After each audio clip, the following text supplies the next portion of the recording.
Assalamualaikum warahmatullahi wabarakatuh. Selamat datang kembali ya ke channel YouTube saya, Rahmat Kristiono. Semoga Anda dalam kondisi yang selalu sehat, sejahtera, bahagia ya. Dan setiap persoalan, harapan, dan cita-cita Anda tercapai semuanya. Amin ya Rabbal Alamin. Oke, dalam video hari ini saya ingin mendiskusikan mengenai kerennya sosiologi lingkungan. Sosiologi lingkungan yang keren gitu. Saya pikir Anda sudah sering mendengar ya sebuah istilah sosiologi lingkungan. Ini sudah sangat mudah dicari informasinya ya. Saya sudah menulis sekitar 4 buku tentang sosiologi lingkungan. Itu bisa Anda cari sebagai salah satu referensi untuk memahami, ingin tahu apa itu sebenarnya sosiologi lingkungan. Oke, akan saya mulai. Bagi Anda yang pernah belajar sosiologi, apakah di SMA, apakah di S1, di perguruan tinggi, apa di S2, apa di S3, kadang-kadang menemui sebuah dilema. Sebenarnya sosiologi itu mau ngapain begitu. Kadang-kadang kita tidak ngerti lah. Karena ketika di kelas dosen-dosen kita itu mengindoktrinasi dengan sebuah gagasan-gagasan yang abstrak. Anda dikenalkan dengan nabi-nabi sosiologi ya. Tokoh-tokoh sosiologi klasik, modern, postmodernisme. Anda dikenalkan dengan wacana-wacana baru yang kadang-kadang tidak mendarat di kaki bumi. Kakinya mendarat di bumi, maksudnya begitu. Sehingga Anda pusing, what should be done? Apa yang harus dilakukan dengan sosiologi ini? Masa hanya memberikan kepuasan kognisi begitu ya? Terus dosen-dosen kamu memberikan informasi kalau Anda belajar sosiologi akan menjadi peneliti yang hebat dan handal. Tapi prakteknya itu kan posisi sebagai peneliti itu tidak gampang. Yang kedua, tidak banyak ya lembaga-lembaga yang membutuhkan itu. Mungkin dosen kamu ya, mohon maaf ya, dia pamer sebagai peneliti karena dia dosen.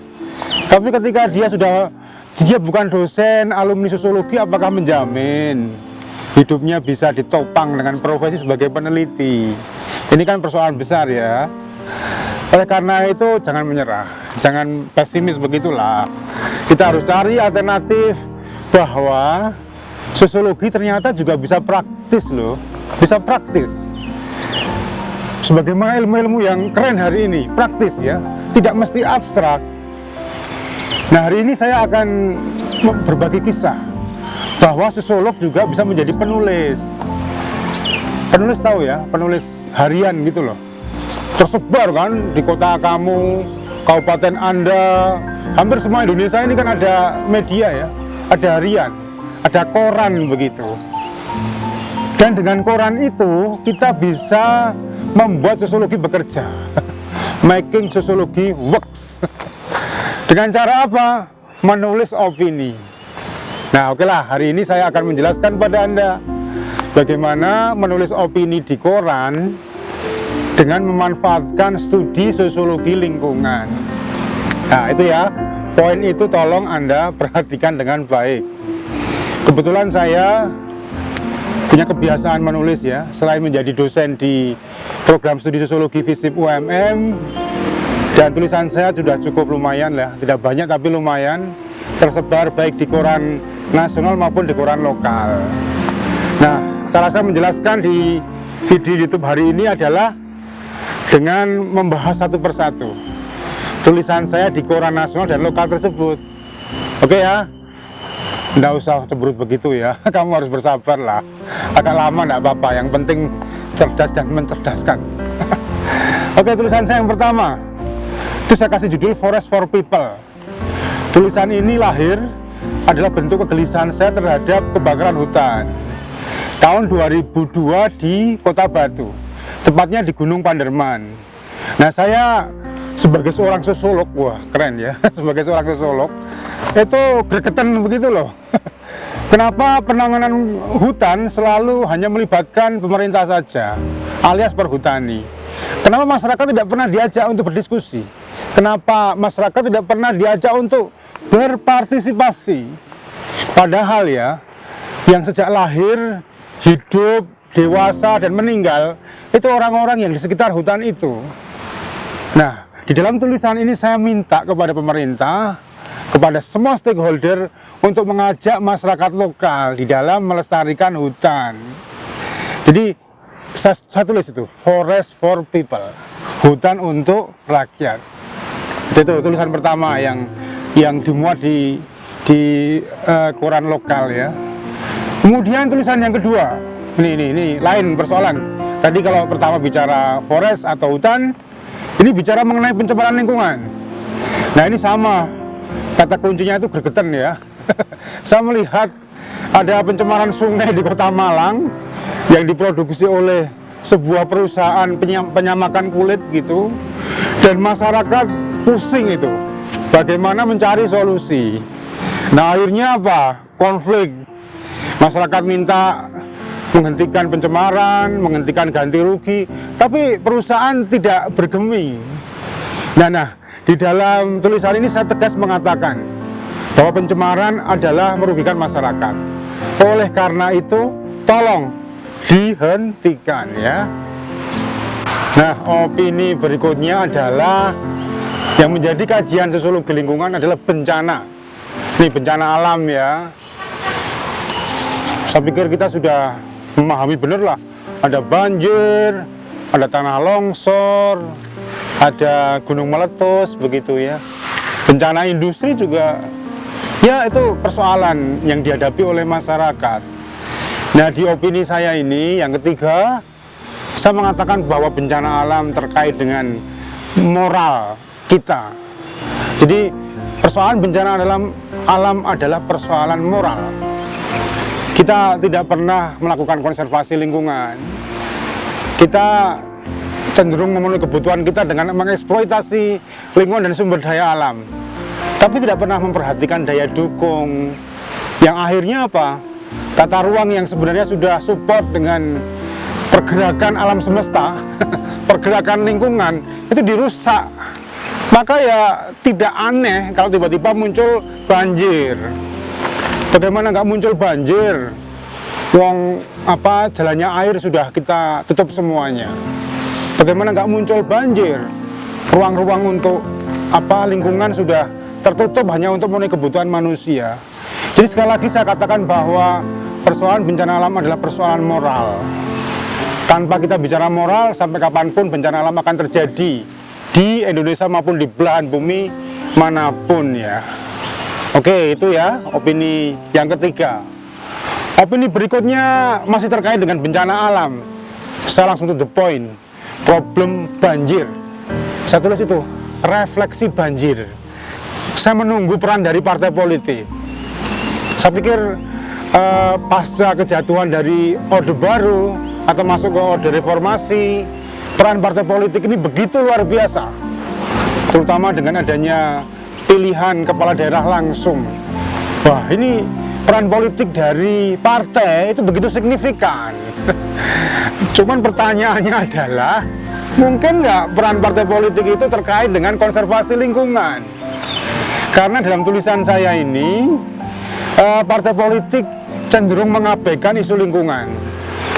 Yang dimau isu-isu jangka pendek, yang populis, yang membuat partai politik ini laku dalam tanda petik. Nah akhirnya saya dalam opini ini minta dong kepada kamu, hei partai politik, terlibatlah dalam mitigasi bencana, terlibatlah dalam edukasi terhadap masyarakat, agar masyarakat yang pengetahuannya kurang bisa Anda cerdaskan, dan sehingga masyarakat berpartisipasi, berkontribusi di dalam konservasi lingkungan itu. Itu refleksi banjir menunggu peran parpol. Nah kemudian opini berikutnya ini yang tidak kalah menarik ya, tidak lagi bicara bencana, tetapi bicara krisis lingkungan. Salah satu bentuk krisis lingkungan, kata sosiolog, adalah konsumsi. Konsumsi itulah yang membuat lingkungan jadi krisis, jadi rusak. Orang malas melakukan penyelamatan. Dan konsumsi ini macam-macam, tidak hanya konsumsi makanan, konsumsi binatang, tapi juga konsumsi tanda. Nah, konsumsi tanda sudah menjadi cara hidupnya masyarakat modern, yang dia berinteraksi dengan etika lingkungan yang merusak. Apakah antroposentrisme, apakah pragmatisme, sistem ekonomi yang konsumtif, penduduk yang semakin padat, dan semakin keringnya spiritualitas. Jadi ini adalah sebuah problem di masyarakat yang sedang mengalami era keberlimpahan. Bisa nggak kita menghadapi konsumsi sebagai problem yang kerok ya, inti dari kerusakan lingkungan itu. Itu tuh opini saya yang kelima ya. Oke, opini berikutnya ya, yang keenam. Ini tadi kita sudah berbicara mengenai masyarakat yang berkelimpahan dan harus menghadapi persoalan lingkungan yang disebabkan oleh konsumsi yang dilakukan oleh masyarakat. Nah, di opini yang berikutnya saya mengomentari fenomena yang booming di Kota Malang. Ada kampung warna-warni di Kelurahan Jodipan. Itu mahasiswa UMM yang praktek kerja lapangan ya, bekerja di lapangan membuat destinasi wisata baru, dan tidak disangka-sangka booming besar ya. Jadi kampung warna-warni, viral begitu. Nah, di dalam tulisan ini saya mengingatkan ya kepada semua bentuk program community based tourism, wisata berbasis komunitas. Jangan bangga hanya keren, banyak pendatang, wisatawan, viral begitu. Jangan lupa sustainability, keberlanjutan. Dalam sosiologi lingkungan sangat akrab kita dengan istilah keberlanjutan. Tidak hanya keberlanjutan lingkungan, tapi juga keberlanjutan sosial, keberlanjutan ekonomi gitu ya. Keberlanjutan alam itu juga penting. Jangan sampai tempat wisata itu kedatangan pengunjung malah sungainya dikorbankan, sampah berserakan di mana-mana. Jadi sekali lagi opini saya ini, saya mengingatkan kepada semua pihak, semua stakeholder, semua orang, semua kelompok yang terlibat di dalam pembangunan kampung warna-warni Jodipan untuk memperhatikan sustainability, keberlanjutan.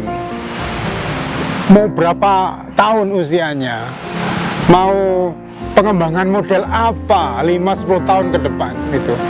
Jadi sekali lagi saya katakan pada Anda, sustainability adalah konsep sosiologi lingkungan yang sangat luar biasa. Anda bisa gunakan tuh untuk menulis opini di koran. Oke ya, jelas ya. Ya. Oke, opini berikutnya yang ketujuh. Ini nggak bicara lagi mengenai kampung wisata, tidak bicara mengenai ekoturism, tetapi bicara mengenai konflik lingkungan. Ngeri ya. Kalau kamu dengar konflik itu kan mengerikan ya. Dan konflik itu jenisnya macam-macam. Salah satunya adalah konflik lingkungan. Nah, dalam tulisan ini saya akan mengatakan kepada semua yang membaca, termasuk Anda, kalau tertarik membaca tulisan saya, bahwa konflik lingkungan dipengaruhi oleh kepercayaan atau trust. Trust itu penting. Nah, dalam konteks tulisan yang saya buat, saya waktu itu mengamati ada sebuah proyek dari pemerintah, dari perusahaan daerah air minum yang tiba-tiba mendirikan tandon besar di dekat pemukiman tanpa izin kepada masyarakat, tanpa bertanya, taren begitu, berdiskusi dengan masyarakat, tiba-tiba tandon dibangun. Dan ini memang tidak bisa disalahkan karena PDAM dapat hibah dari pemerintah pusat. Tapi yang terjadi apa? Masyarakat itu banyak yang gelisah. Masyarakat mengorganisir gerakan lokal. Oke, please, kalau ingin membuat pembangunan yang berpotensi merubah lingkungan, diskusi dulu dengan warga sekitar. Bangun kepercayaan atau trust. Dengan cara seperti itu, insya Allah konflik lingkungan dan sumber daya alam bisa kita minimalisir. Bukankah kita sama-sama punya keinginan baik? Kalau tandon dibangun itu kan ya airnya untuk warga. Masyarakat juga terpenuhi kebutuhannya, kepentingannya. Masyarakat, pemerintah terpenuhi kepentingannya, masyarakat juga terpenuhi kebutuhannya.